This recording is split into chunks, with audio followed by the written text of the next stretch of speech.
En el siglo XIX, España se lanzó a una de las reformas más bestias de su historia, un plan para modernizar el país desbloqueando su mayor riqueza, la tierra. Pero lo que prometía ser la gran solución acabó sembrando las semillas de un siglo de conflicto. Imaginemos por un momento esto, que el recurso más importante de un país, la base de toda su economía, estuviera congelado, que simplemente no se pudiera tocar. Bueno, pues ese era el punto de partida de la España de principios del XIX. Para entender aquella España hay que tener clara una cosa. Todo, absolutamente todo, giraba en torno a la agricultura. Pero paradójicamente, la tierra, su bien más preciado, estaba completamente fuera de juego. No se podía ni comprar ni vender. Estaba, literalmente, bloqueada. Fijaos, la mayor parte de la tierra estaba en manos de tres gigantes: la Iglesia, la nobleza y los propios municipios. Y aquí viene el quid de la cuestión, lo más importante. Por ley, ninguna de estas instituciones podía vender sus propiedades, ni un palmo de terreno. Y todo esto se debía a un concepto que suena casi medieval, las manos muertas. ¿Qué significaba? Pues que esas tierras estaban, digamos, atadas a sus dueños para siempre. No podían circular, no se podían dividir, no se podían vender, nada. Eran un activo completamente congelado que frenaba en seco cualquier intento de modernización económica. Ante este bloqueo total, los nuevos gobiernos liberales de la época dijeron: «Hasta aquí hemos llegado», y pusieron sobre la mesa una solución. Bueno, una solución bastante drástica: la desamortización. ¿En qué consistía? Pues básicamente en que el Estado iba a expropiar todas esas tierras intocables para sacarlas a subasta pública. Ojo que el plan no era moco de pavo, tenía tres objetivos enormes. Por un lado, el económico, conseguir pasta para las arcas del Estado que estaban tiritando y, de paso, hacer el campo más productivo. Luego, el político, darle un buen golpe a la Iglesia, que era el principal apoyo de sus enemigos, los absolutistas. Y finalmente, el social, que era quizás el más ambicioso, crear una nueva clase de medianos propietarios, gente que comprara tierras y se hiciera fiel al nuevo sistema liberal. Vale, la idea sonaba bien sobre el papel. Pero, ¿cómo se lleva a la práctica algo tan gigantesco? Porque esto no fue cosa de un día, para nada. Fueron varias oleadas que sacudieron el país hasta sus cimientos. Hubo algún intento previo, como el de Godoy, pero las dos grandes desamortizaciones, las que de verdad lo cambiaron todo, fueron la de Mendizábal, en 1836, y la de Madoz, casi 20 años después, en 1855. Y es súper importante entender la diferencia entre las dos. La primera, la de Mendizábal, fue un misil directo a la línea de flotación de la Iglesia.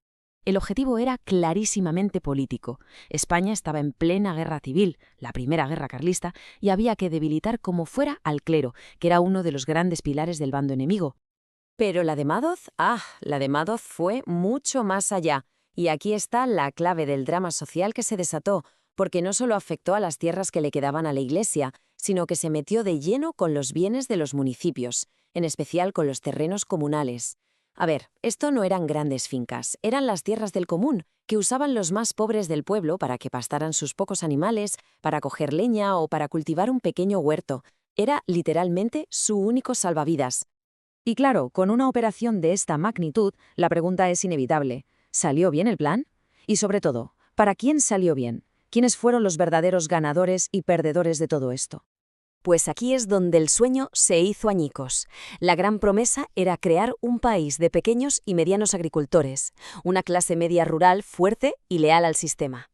La cruda realidad fue todo lo contrario.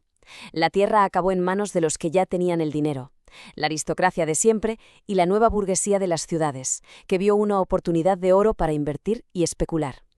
Uno se pregunta, ¿pero por qué? ¿Por qué los campesinos no compraron las tierras que llevaban trabajando generaciones? Pues la respuesta es tan simple como brutal, porque no podían. Las tierras se vendían en grandes lotes y en subastas públicas. Hacía falta mucho dinero en efectivo, y ellos sencillamente no lo tenían. El resultado fue un nuevo mapa social, completamente fracturado. La burguesía y la aristocracia se hicieron con un patrimonio inmenso, mientras que el campesinado perdió hasta los terrenos comunales que necesitaba para sobrevivir. Socialmente, se consolidó una nueva élite mientras nacía una enorme masa de jornaleros empobrecidos. Y el nuevo Estado liberal encontró su apoyo en los nuevos ricos, dejando al margen a la inmensa mayoría de la población rural. Y aquí llega la paradoja más brutal de todas. Se suponía que la desamortización iba a acabar con los latifundios, con esas fincas enormes y poco productivas. Pues bien, el efecto fue el contrario. En muchas zonas, sobre todo en el sur, los latifundios no solo no desaparecieron, sino que se hicieron todavía más grandes. Se reforzó un problema que el país arrastraría durante más de un siglo: Y como es lógico, un terremoto social y económico de este calibre no se queda ahí. Su legado fue durísimo, un conflicto constante que marcó a fuego la historia de España durante décadas. Al final, la conclusión es demoledora. El famoso problema agrario español, el problema de la tierra, no solo no se solucionó, sino que se hizo más grande, más profundo y mucho más doloroso. Las consecuencias a largo plazo fueron terribles. Se abrió una brecha social enorme, casi insalvable, entre una minoría de grandes propietarios y una inmensa masa de jornaleros sin tierra. Esto fue el combustible perfecto para un siglo de revueltas, de agitación en el campo y de una inestabilidad política crónica que nos lleva directos a las grandes convulsiones del siglo XX. Entonces, ¿en qué quedamos? ¿Fue una revolución modernizadora, quizá imperfecta pero necesaria para sacar al país de su parálisis? ¿O fue la gran oportunidad histórica perdida para hacer una reforma agraria de verdad, una que creara una sociedad más justa?